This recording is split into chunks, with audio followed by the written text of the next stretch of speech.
it, baby. Be tabų pristato nominaciją Metų balius.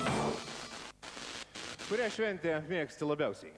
Be abejo, Vytai, kad šventas kalėdas, kuomet visa šeima gali atsisėsti prie stalo. O aš labiausiai mėgstu gimtadienį, kai susirenka draugai, ateina keletas kolegų iš darbo ir švenčiam iki pat ryto. Taip, aš įsivaizduoju, bet tikiuosi tai po darbo vyksta. Per gimtadienį, koks gali būti darbas? Taigi, pristatome pirmąjį pretendentą Metų baliaus nominacijai.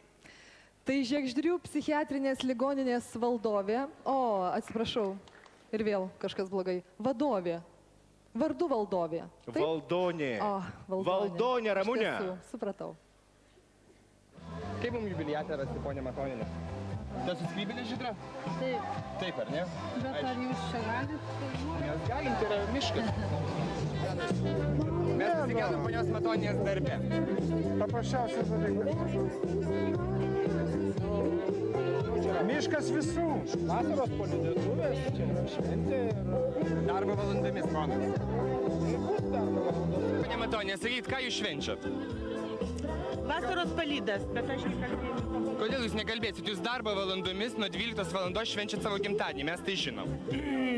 Aš švenčiu ne darbo gimtadienį, aš ne gimtadienį švenčiu. Mes švenčiam šitas vasaros palydas. Bet klausykit, mes žinom, kad jūs nuo 12 valandos. O kaip ligoniai, pacientai? Yra budintis personalas paliktas, yra paliktas... Tai palaukit. Nesvarbu. Neaiškinkit gerai. Nedarykit. Ponas, yra vieša vieta. Tai jūs nieko tokio blogo nematot, ir direktorė darbo metu, miške? Palauk, nu. Nu, ką tu čia? Tai kaip jūs kaip direktorė galite toleruoti, kad jūsų darbuotojai kartu su jumis darbo metu gamtoj?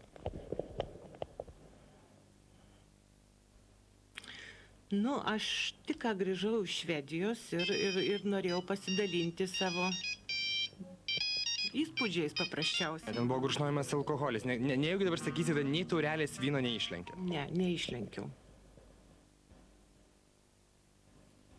Neišlenkiau. O jūs ten kolegos tokie agresyviai nusiteikę į kameras, kur stuksojo? Jie nebuvo gerokai gėrę, kadangi nespėjo gerokai ir nebuvo ką ten gerokai gerti. Ten buvo tik tai vynas. Štai čia kairiau metaksos butelaitis, o čia dešiniau brendžio. Ar dar tęsti? Matėm ir su tarnybiniu transportu buvo. Nu, tai atvažiavo ir išvažiuos tuo tarnybiniu transportu. Tai tas transportasgi ne už 25 kilometrų atvežė ir išvežė. Bet vis dėlto už mokesčių mokėtojų pinigėlių.